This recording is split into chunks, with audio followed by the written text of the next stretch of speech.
வணக்கம், இது Tamiltronics channel. நான் உங்கள் இப்ராஹிம். இந்த வீடியோவில் சால்டரிங் எப்படி பண்ண போகிறோம், சால்டரிங்கோடைய பேசிக் ரிக்குவயர்மெண்ட் என்ன பண்ணலாம், என்ன பண்ணக்கூடாது, டைப் ஆஃப் பிசிபிஸ் எல்லாத்தையும் டிஸ்கஸ் பண்ண போகிறோம். வாங்க இப்போ வீடியோக்குள்ளே போகலாம். சால்டரிங் ஒரு சால்டரிங்கோட அக்யூரசி தான் ஹோல் ப்ராஜெக்டோடைய அக்யூரசியாக இருக்கும். ஸோ சால்டரிங் பண்ணும்போது என்னென்ன காம்பனன்ட்ஸ்லாம் நமக்கு தேவை அப்படின்றத நம்ம ஒன் பை ஒன்னாக பார்க்கலாம். First iron stand.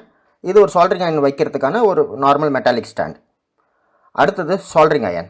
நார்மலாக பார்த்தீங்கன்னா நிறைய வாட்டேஜில் சால்டரிங் அயன் இருக்கும். பட் என்னுடைய எக்ஸ்பீரியன்ஸில் எலக்ட்ரானிக்ஸ் பொறுத்த வரைக்கும் ஒரு 25 வாட் சால்டரிங் அயன் வாங்கிக்கோங்க. அதுலேயும் சால்ட்ரான்ற மேக் வந்து ரொம்ப நல்லாயிருக்கு. ரொம்ப கிட்டத்தட்ட என்னுடைய சால்டரிங் அயன்லாம் பார்த்தீங்கன்னா 10 இயர்ஸ் வரைக்கும் நடக்குது. அடுத்தது லெட்டு வாங்கும்போது 60-40 அப்படின்னு வாங்குங்க.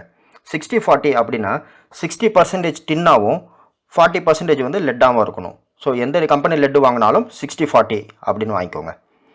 அடுத்தது பார்த்தீங்கன்னா உங்களுடைய பேஸ்ட்டை பொறுத்த வரைக்கும் இதுதான் ஆக்சிடேஷனை ரிமூவ் பண்ணுறதுக்காக யூஸ் பண்ணுற ரொம்ப இம்பார்ட்டண்ட்டான ஒரு மெட்டீரியல். சால்டரிங் பண்ணும்போது பேஸ்ட் இல்லாமல் சால்டரிங் பண்ணாதீங்க. பேஸ்ட்டை பொறுத்த வரைக்கும் என்னுடைய எக்ஸ்பீரியன்ஸில் குயிக் ஃபிக்ஸ் அப்படின்ற ஒரு பேஸ்ட் வந்து ரொம்ப நல்லா இருக்குது. அடுத்தது நெயில் கட்டர். இப்போ எல்லாருக்கும் ஆச்சரியமாக இருக்கும், நெயில் கட்டர் எதுக்கு இங்கே வந்தது அப்படின்னு. அது வீடியோவோட கடைசியில் உங்களுக்கே புரியும். நெயில் கட்டரும் சால்டரிங்க்கு ரொம்ப இம்பார்ட்டன்ட். அதுவும் எடுத்து வச்சுக்கோங்க.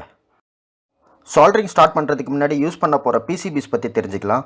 எவ்வளோ டைப் இருந்தாலும் ஜென்ரலாக நாமெல்லாம் யூஸ் பண்ணுறது பார்த்திங்கன்னா ஒன்று FR2 இல்லாட்டி FR4. FR2ன்றது low quality single layer PCB. அது வந்து ரெக்சின் எபாக்சில் ஹார்ட் பேப்பரில் செஞ்ச ஒரு மெட்டீரியல். அது வந்து ஒரு சின்ன ப்ராஜெக்ட்ஸ்க்கு நல்லாயிருக்கும். FR4ன்றது கிளாஸ் எபாக்சி ஃபைபரில் செஞ்ச மெட்டீரியல். அது வந்து ஹை கிரேட் மல்டி லேயர் பிசிபிஸ்க்கு அது ரொம்ப அதிகமாக யூஸ் பண்ணுவோம். வாங்க இப்போ சால்டரிங் பார்க்கலாம். சால்டரிங் பண்ணும்போது சில பேர் இந்த டைப் வந்து அடாப்ட் பண்ணுவாங்க. ஒரு கையில் சால்டரிங் அயன்லும் இன்னொரு கையில் லெட்டை வச்சு சால்டர் பண்ணுவாங்க. பட் இதில் என்ன ஒரு ப்ராப்ளம்னா, இன்சர்ட் பண்ணுற காம்பனண்ட் வந்து சப்போர்ட் கீழே இல்லாததுனால சால்டரிங் வந்து அவ்வளோ அக்யூரேட்டாக இருக்காது. ஆல்மோஸ்ட் ட்ரை சால்டரிங்க்கும் சான்சஸ் நிறைய இருக்குது. இப்போ ஒரு காம்பனண்ட்டை எப்படி ப்ராப்பராக சால்டர் பண்ணலான்றதை பார்க்கலாம். ஸோ எந்த இடத்துல சால்டர் பண்ண போகிறீங்களோ அந்த இடத்துல ஃப்ளக்ஸை அப்ளை பண்ணிவிடுங்க. அந்த ஃப்ளக்ஸ் வந்து ஆக்சிடேஷனோ இல்லை அங்கே ஏதாவது டஸ்ட்டோ இல்லை கரோஷனாக இருந்துச்சுன்னா அதை ரிமூவ் பண்ணிடும். அதுக்கப்புறம் ஜென்டலாக அந்த காம்பனண்ட்டை இன்சர்ட் பண்ணிக்கிட்டு ஒரு கையால் அந்த காம்பனண்ட்டோடைய அடிப்பாகத்தில் பிடிச்சிக்கோங்க. அப்புறம் சால்டரிங் அயன் யூஸ் பண்ணி எவ்வளோ லெட்டு தேவையோ அந்த பேடுக்கு அந்தளவுக்கு மட்டும் லெட்டு எடுத்து ஒரு பாயிண்ட்லேயும் ஜஸ்ட் 1 செகண்ட் வச்சாலே போதும். ஏற்கனவே நம்ம அந்த ஃப்ளக்ஸை அப்ளை பண்ணியிருக்கிறதுனால ஆட்டோமேட்டிக்காக லெட்டு வந்து ஸ்ப்ரெட் ஆகிடும்.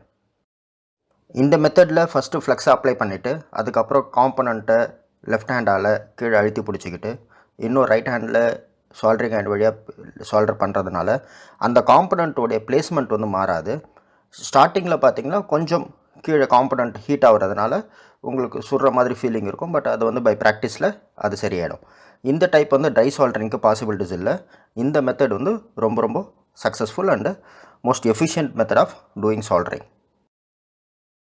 இந்த வீடியோவோட ஆரம்பத்தில் நம்ம வந்து ஒரு நெயில் கட்டரை பார்த்தோம். இப்போ நெயில் கட்டர் எதுக்காகனா, சால்டரிங் பண்ணி முடிச்சதுக்கப்புறம் ரெஸ்டோராக இருக்கிற கெப்பாசிட்டராக இருக்கட்டும், அந்த லீடு வந்து கொஞ்சம் எக்ஸஸாக இருக்கும். நார்மலாக கட்டரை வச்சு பண்ணிங்கன்னா அவ்வளோ அக்யூரேட்டாக இருக்காது. பட் அதே நெயில் கட்டரை வச்சு பண்ணும்போது ரொம்ப ஷார்ப் அண்ட் ரொம்ப அக்யூரேட்டாக இருக்கும்.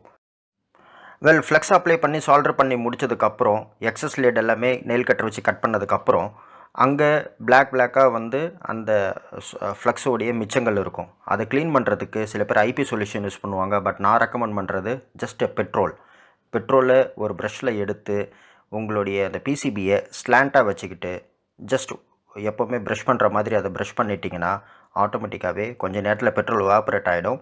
உங்களுடைய அந்த ரிமைனிங் ஃப்ளக்ஸ் எல்லாம் இருக்குது இல்லையா, அதெல்லாமே க்ளீன் ஆகிடும். இந்த வீடியோ உங்களுக்கு பிடிச்சிருந்துச்சுன்னா லைக் பண்ணுங்கள், கமெண்ட் பண்ணுங்கள், ஷேர் பண்ணுங்கள், சப்ஸ்கிரைப் பண்ணுங்கள். கண்டிப்பாக கீழே இருக்க பெல் ஐக்கானை ப்ரெஸ் பண்ணுறேங்க. Thank you very much.